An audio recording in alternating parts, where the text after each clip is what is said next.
nga pala yung araw na pumutok na yung panubigan na aking kapatid. Ang dumi-dumi nga ng tsinelas ni mama ko dahil maulan nun at maputik yung daan.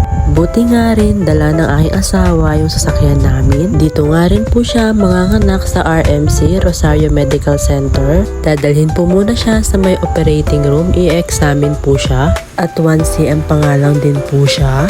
Kailangan niya pong umabot sa 10cm para maging normal delivery siya. Dahil kung hindi, siya po ay masi-CS. Mga 11 o'clock na nga po pala ng gabi yung oras na yan. Tulog na nga kami noon ng aking mahal na asawa, kaya lang napagising kami sa ingay. Sa sala nga pala kami natulog noon, tapos nakita ko si ate ko na tumatakbo papunta sa kapatid ko. Kaya ako sumunod din ako. Bilang siya nga yung may experience sa panganganak, kinabahan siya. Sobrang sakit na nga ng nararamdaman ng aking kapatid dyan. At buti na lang din andyan agad yung asawa niya para i-comfort siya. Nung nga palang sumugod kami sa hospital ay hindi namin siya kasama. Nasa Guagua nga siya noon kaya agad niya kaming napuntahan. Kinakabahan din po siya at syempre excited po. Dahil masakit na talaga yung nararamdaman niya, pinuntahan siya ulit ng midwife. Diba? Sabi ko po sa inyo, 1cm pa lang siya, nung pangalawang sasangkalan siya ng midwife ay yung ulo na ng bata yung nakakapa niya. Kaya ayan po, dali-dali kami sa may operating room dahil masakit na po talaga yung nararamdaman niya. Si mama nga po, inaantok na po. Kami rin nga po ang dalawa ng asawa ko. Pauwi na nga po pala tayo dyan.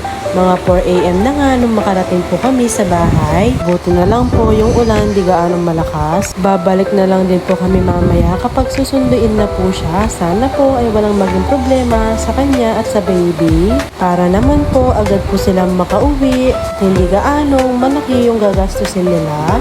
Papakita ko nga lang po pala sa inyo yung video na yan. Ang likot-likot po ni baby bago po siya manganak.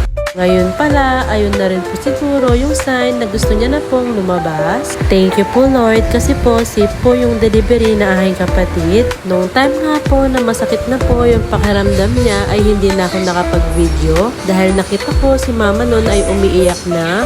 Tapos ako din sumunod na po dahil mababaw lang din po yung luha ko, naiyak din po ako. Pero hindi naman po yung iyak, na luha lang po mga person ko. Siguro ganun po talaga kahirap yung panganganak. Kaya saludo po tayo sa mga magulang na nagluwal ng mga baby. Kaya kayong mga asawa, kung meron pong iniinda yung ina ng anak nyo, ay intindihin nyo po sila palagi. Huwag nyo rin po silang sasabihan na nag-iinarte sila. Sa halip, mahalin nyo pa sila lalo. Katulad ng pagmamahal nyo nung wala pa kayong baby. Nakalagay nga po pala si Baby Enzo sa NICU Bassinet dahil siya nga po ay preemie baby.